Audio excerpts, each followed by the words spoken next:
예, 이번 주 후반 한미 정상회담을 앞두고 대통령실은 주미 주일 대사를 전격 내정했습니다. 최대 감심사인 한미 정상회담의 의제는 아직 잡히지 않았는데요. 이 대통령은 한미 정상회담을 앞두고 순방에 함께할 경제사절단과 만나서 공조 방안을 논의했습니다. 네, 한편 한미 정상회담을 앞두고 김정은 북한 국무위원장은 한미 연합 연습을 가장 적대적인 행위라 규정하고 핵 무력 확대를 강조했는데요. 관련 내용들 조한범 통일연구원 석자연구위원과 함께 이야기 나눠보겠습니다. 어서 오십시오. 안녕하세요. 예, 안녕하십니까. 먼저 오늘 아침에 나온 북한 관련 속보부터 좀 이야기를 나눠보도록 하겠습니다. 김여정 북한 노동당 부부장이 그 말을 빌리자면 이재명 대통령은 역사의 흐름을 바꿀 위인이 아니다. 한국은 우리 국가 외교 상대가 될 수 없다면서 대남 메시지를 내놨습니다. 의미 그대로 해석을 해야 되는 겁니까? 어떻게 좀 봐야겠습니까? 뭐 상당히 많은 내용을 좀 함축하고 있다고 보여지고요. 일단 대통령께서 8.15 경축사에서 우리 입장을 밝혔어요.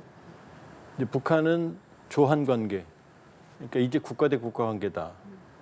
그랬는데 대통령께서는 분명히 입장을 밝혔거든요. 남북 기본합의서에 있는 통일을 지향하는 과정에 형성되는 잠정적 특수관계다. 국가 대 국가 관계는 아니지만 그러나 국가 대 국가 관계를 준용한다. 언제까지? 통일될 때까지. 그리고 흡수통일 하지 않는다. 그다음에 관계 개선을 위한 모든 조치를 해나간다. 여기에 대한 이제 반응이거든요. 그러니까 예정돼 있었다라고 볼 수 있고요. 그러나 제가 예상했던 것보다는 수위를 좀 조절한 것 같다.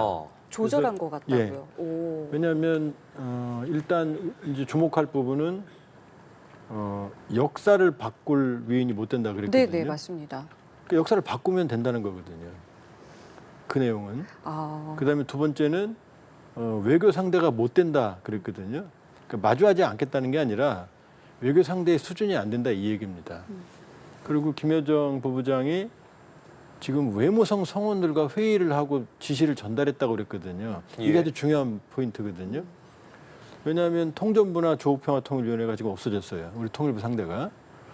그러니까 지금 우리한테 얘기를 하는 부서는 외무성이라는 걸 보여주는 거예요. 외무성과 얘기를 했으니까. 그리고 외무성에 김정은의 지시사항을 포치했다 이렇게 했거든요. 그러니까 우리의 담당 부서는 지금 외무성 얘기라는 걸 간접적으로 한 거고 외교 상대가 못 된다라는 얘기는 자기들 외무성 대 외무성, 우리 외무부 간에 그 수준이 아직 못 와 있다.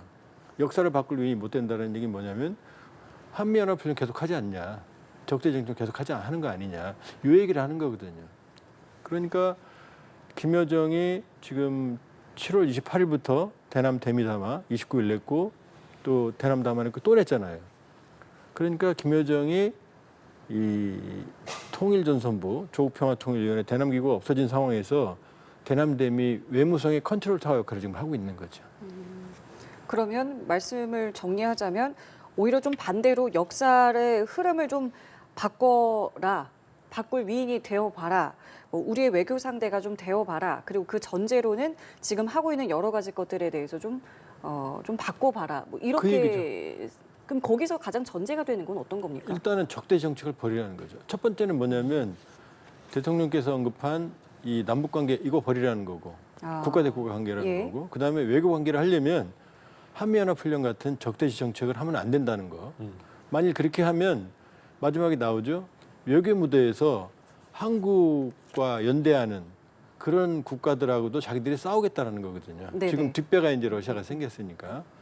그러니까 완전히 대화를 거부하는 것 같지만 지금까지 큰 흐름이다. 지금 국가 대 국가 관계, 외교 관계 일단 수립 그걸 원하는 거고 그러려면은 적대 정책, 한미연합훈련 같은 거 하지 마라. 지금 같은 어떤 남북 관계 개선도 그거 갖고는 안 된다. 그건 진실성 있는 노력이라는 거 안다. 성인 노력이라는 거 안다. 근데 그거 갖고는 안 된다. 그러니까 겉으로는 심한 것 같지만 큰 차이는 없다. 그리고 또 하나는 요게 이제 김정은 위원장의 최연호 오천통구 구축함 현지 지도 무기 통합 체계 그 지휘 그 다음에 나왔거든요. 흐름으로 본다 그러면은 김정은 위원장 행보는 이제 무력, 그다음에 특히 이제 핵무기 미국이거든요. 미국을 향한 메시지고 그다음에 김여정이 이제 대남 메시지를 발산했다. 그러나 큰 흐름은 같다. 이렇게 볼 수 있죠. 말씀해 주신 것처럼 지금 어쨌든 북한 입장에서 적대 행위라고 하는 게 우리가 꾸준히 해왔던 한미 연합 훈련이라던가 연습을 의미하는 걸 텐데 항상 사실 비난을 해왔습니다. 그런데 비난을 할 때마다 뭐 지금 김여정 부부장의 뭐 담화라던가 아니면 국방성 담화를 통해서였는데 잠깐 짚어주셨어요. 김정은 국무위원장이 직접 나서서 핵무력과 관련된 부분 이야기하면서 상당히 강조하는 느낌을 받았거든요. 이 부분에 대해서도 좀 의미를 둘 수 있는 겁니까? 지금 김정은의 행보는 두 가지죠. 지금 UFS 훈련 직전에 국방성의 담화를 내고 군사훈련을 했거든요. 네네.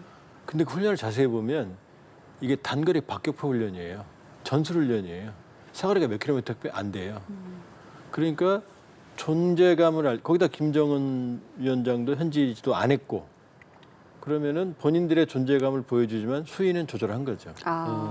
그다음에 김 위원장의 최연엄 지찰도 도발은 아니거든요. 무력 시위에 가까운 거지.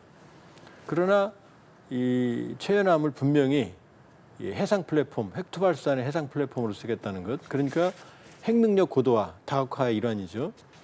그다음에 핵능력을 계속 제고하겠다는 얘기를 하는 거거든요. 그럼 뭐냐면 전통적으로 미국에 대한 압박을 할 때 저런 얘기를 하거든요. 뭐냐면 날 내버려 두면 나는 계속 핵능력을 키울 거다. 그러니까 여기서 막아라라는 메시지가 있거든요. 그러니까 김여정이 냈던 대미 담화 두 개도 뭐냐면 북미 접촉은 미국의 희망사항이다. 라고 했지만 새로운 사고, 다른 접촉 출로를 모색을 요구했고 두 번째 담화에서도 낡은 사고 방식에 집착한다면이란 조건이 있거든요. 그러니까 이게 아니라면 새로운 사고라면 낡은 사고를 버린다면 미국을 만날 수 있다는 얘기거든요. 자, 그러면은 지금 어쨌든 말씀하신 것처럼 이제 김정은 위원장 입장에서 이제 뭐 푸틴 대통령이 이제 뒤에 있다라고 본다면은 이번에 트럼프 대통령이랑 푸틴 대통령의 이 회담이 어쨌든 조금 성과가 부실했는데 이 부분에 대해서는 좀 어떻게 생각을 했을 것 같으세요? 일단 성과가 부실했다기보다는 한국 전쟁도 6.25 때 2년 동안 휴전 협상을 했어요. 이제 문을 여는 거예요. 그리고 러우 전쟁의 복합성을 생각을 한다면 뭐 단기적으로 문을 여는데 만족했어야지 여기서 무슨 합의문을 도출한다? 그건 애초부터 기대 난망이었다 이렇게 볼 수가 있고 예. 푸틴 대통령이 가기 전에 김정은 위원장에 전화했거든요. 이 얘기는 뭐냐면 결과적으로는 이게 종전 흐름으로 가든 휴전으로 흐름으로 가든 아니면 전투가 계속되든 북한의 군사적 협력, 북러 군사 협력, 북한의 무기 지원, 병력 지원은 푸틴으로서 계속 필요하거든요. 그러니까 현 수준에서는 이 미러, 그 다음에 미국, 러시아, 우크라이나 이런 종전 어떤 그런 협상 과정, 그런 합의 과정 이런 과정은 북러 관계에 크게 영향을 안 미친다 단기적으로는 이렇게 볼 수 있죠.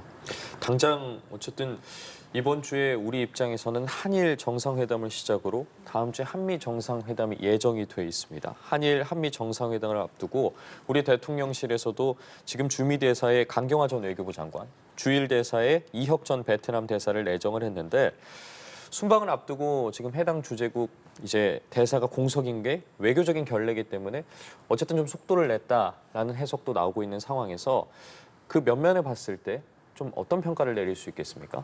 일단 전문성 위주로 했다고 봐야 되는 거고요. 예. 그러니까 지금 이재명 정부 출범 전에 일본 측에서도 좀 긴장을 했어요. 왜냐하면 일본 매체들 이런 쪽들의 이제 인터뷰나 요청 이런 걸 들어보면 바이든 정부 때 만들었던 한일 관계 개선, 한미일 협력, 캠프 데이비드 정상회의 이런 것들이 흔들리는 거 아니냐 진보 정부니까. 근데 이재명 정부는 실용 외교를 지금 표방을 하고 있고 이 흐름이 그대로 가고 있어요. 지금 미국 가기 전에 일본 먼저 들리잖아요. 23, 24일. 그리고 미국을 가는 거. 이건 뭐냐면 그냥 한미일 협력 기존의 틀을 그대로 유지하겠다는 거고 한미 관계 중시, 한일 관계 개선 이 흐름은 그대로 가져가겠다는 게 현재까지 이재명 정부의 흐름으로 보여지거든요. 여기에 대해서 이시바 정권도 일단 환영하는 분위기고요. 그다음에 미국도 뭐 관세 전쟁으로 좀 혼란스럽긴 하지만 그러나 인도태평양 중시 전략은 그대로 가는 거고 그다음에 중국을 견제하기 위해서는 한미 동맹과 한일 동맹이 미일 동맹이 아주 중요한 상황이거든요. 그러니까 그 흐름에서 본다 그러면은 예. 무난한 인사였고 크게 보면 이제 변화보다는 지속 가능성 한미 정책에서 이게 더 중시되는 인사고 그 흐름으로 가고 있다고 봐야죠.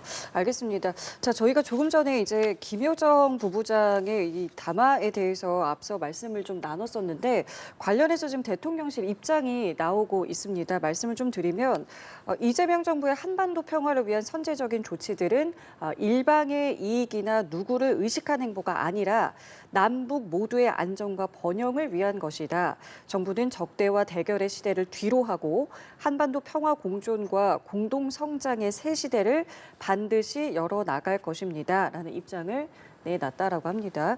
앞서서 이제 저희가 이 비난에 대해서 어떤 해석을 좀 해봐야 되느냐라고 여쭤봤었을 때 우리 측의 어떤 태도 변화를 이제 북측에서는 원한다라고 말씀을 해주셨는데 이 대통령실 입장에서는 어떤 것들을 저희가 좀 해석해 볼 수 있겠습니까? 일단 8.15 때 대통령의 경축사는 적절했고 지금 대통령 입장도 적절합니다. 왜냐하면 북한이 요구하는 이국가로는 헌법 정신의 정면으로 위배되죠.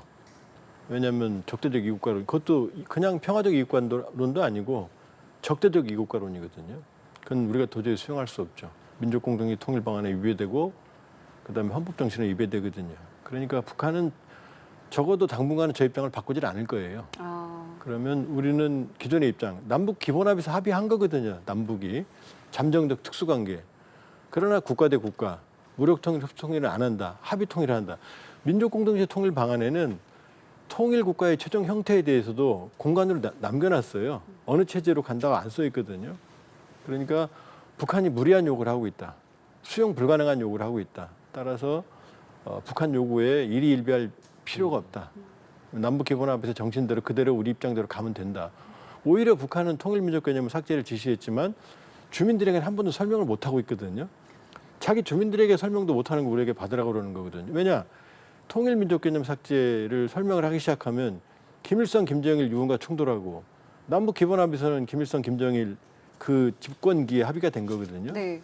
그러니까 지금 김정은, 김여정 그 정권이 지금 떠들고 있는 이국관계론, 통일민족 개념 삭제는 사실 본인들도 지금 이데올로기적인 혼란스러운 상황인 거예요. 그걸 우리가 절대 받을 수는 없는 거죠. 지금 말씀해 주신 것처럼 어쨌든 우리 정부 입장에서도 뭐 대북 관련한 상황이라던가 아니면 한일 정상회담, 한미 정상회담 관련해서 굉장히 여러 가지 상황들을 예의주시하고 있을 텐데 이제 다가올 한미 정상회담에서 과연 그 의제가 무엇이 오르느냐가 최대 관심사입니다. 좀 어떤 부분이 다뤄질 거라고 보십니까? 지금 솔직히 말씀드리면 큰 쟁점이 없어요. 왜냐하면 관세 문제는 큰 틀에서 해결이 됐잖아요. 네. 이틀 이제 세부 합의가 필요한 거지 이 토대가 흔들리지는 않거든요. 그 다음에 이 방위비 증액 문제. 우리 방위비 증액 문제는 나토는 1% 쓸 때 우리는 2.5, 3% 계속 썼거든요. 누적된 효과가 어마어마해요. 예를 들어서 우리가 지금 보유하고 있는 탱크가 2,300대 내외거든요. 근데 영국은 주력 탱크가 200대 좀 넘고 독일은 300대 좀 넘고 프랑스 400대 좀 넘거든요. 이태리는 가용한 탱크가 50대 정도밖에 안 돼요. 다 합쳐도 1,000대가 안 되거든요. 그러니까 우리가 나토를 비교하는 건 이게 어불성설인 거죠. 우리는 적정 국방비를 투입을 했어요. 그러나 북핵 위협이 높아졌기 때문에 일부 증액은 가능하다. 그 정도 선인 거고 방위비 준다 이제 주한미군 주둔 분담금도 지금 1억 5천 내고 있는데 그것도 준 것도 다 못 쓰고 있거든요. 항목도 변경하기가 어려워요. 그러나 요구를 한다면 아마 상식적인 수준에서 상징적인 수준에서는 뭐 증액은 가능하겠죠. 트럼프 대통령이 워낙 이제 숫자 누름에 밝은 사람이니까. 거기도 제가 보기엔 크게 충돌할 일이 크게 없다. 그다음에 주한미군 현대화, 성격 변화. 이미 주한미군의 전략적 유연성 문제는 노무현 정부부터 합의문에 들어있던 거예요. 그리고 평택으로 이미 주력군이 옮겨가면서 전략적 유연성, 북핵 대응, 북한 대응보다는 이 지역 거점으로서의 전략적 성격은 이미 바뀐 지 오래거든요. 말로만 하는 것뿐이거든요. 그러니까 제가 보기에는 그렇게까지 충돌할, 긴장할 만한 주제는 그렇게 많지 않다. 오히려 아마 우리는 미국이 필요하고 미국이 우리가 필요하거든요. 미중 전략 경쟁에서 지금 거의 괴멸 상태에 이른 미국 조선업 생태계를 바꿔줄 수 있는 건 우리밖에 없거든요. 지금 미국이 세계 상선 시장에서 0.1% 차지합니다. 중국이 54, 우리가 28, 일본이 11%인데 일본은 기술력이 거의 중국을 못 넘었어요. 고부가가치 선박, 군함 제조 능력 우리밖에 없거든요. 그럼 한미는 서로 협력할 부분이 훨씬 더 많다. 그러니까 지금 젤렌스키 대통령, 남아프리카 대통령 가서 수모 받고 이래서 좀 긴장을 하는데 예. 제가 보기에는 서로 윈윈하는 그런 우리는 사정이 좀 그렇죠. 다를 수 있다. 성과를 도출할 가능성이 충분히 있다. 잘 준비하면 양쪽이 만족할 만한 회담이 될 수 있다고 생각합니다. 그러면 이번에 경제사절단도 같이 가잖아요. 예. 그럼 말씀대로라면은 우리 기업들도 좋은 선물을 좀 가져올 수도 있다라고도 보시는 겁니까? 그게 무기죠. 우리가 큰 무기죠. 왜냐하면 우리가 경쟁력 있는 산업들이 있잖아요. 조선업, 반도체, 배터리부터 시작해서 그건 다 미국이 원하는 것들이거든요. 그리고 자동차 다 투자하고 있거든요. 네. 그러니까 아주 불리한 회담은 아닐 거다. 그리고 미국이 원하는 걸 미국도 트럼프 대통령도 자기 성과를 과시할 만한 것, 그다음에 우리도 한미동맹의 어떤 경고성을 확인하는 그런 계기가 될 수 있을 거라고 봅니다. 그렇다면 끝으로 좀 경제뿐만 아니라 안보 이슈 같은 경우에도 협상 테이블에 오를 거라고 보십니까? 계속해서 국방비 관련된 이야기도 있었지 않겠습니까? 일단은 얘기는 하겠죠. 나토가 이미 3.5 플러스 1.5니까. 그러나 우리는 나토와 다르기 때문에 적정 수준에서 상식적인 수준에서 합의가 가능할 거다 이렇게 볼 수가 있고, 다만 북핵 위협에 대해서 이제 트럼프 대통령이 김정은을 만날 가능성이 높거든요. 그 경우에 북미 대화가 한반도 안정에 도움이 되는 건 분명하지만 그 김정은 트럼프의 2라운드가 우리 국익에 부합하도록 한미 간의 협의를 좀 철저히 해야겠죠. 알겠습니다. 오늘 말씀은 여기까지 함께하겠습니다. 지금까지 조한범 통일연구원 석좌연구위원과 함께했습니다. 말씀 감사합니다. 고맙습니다.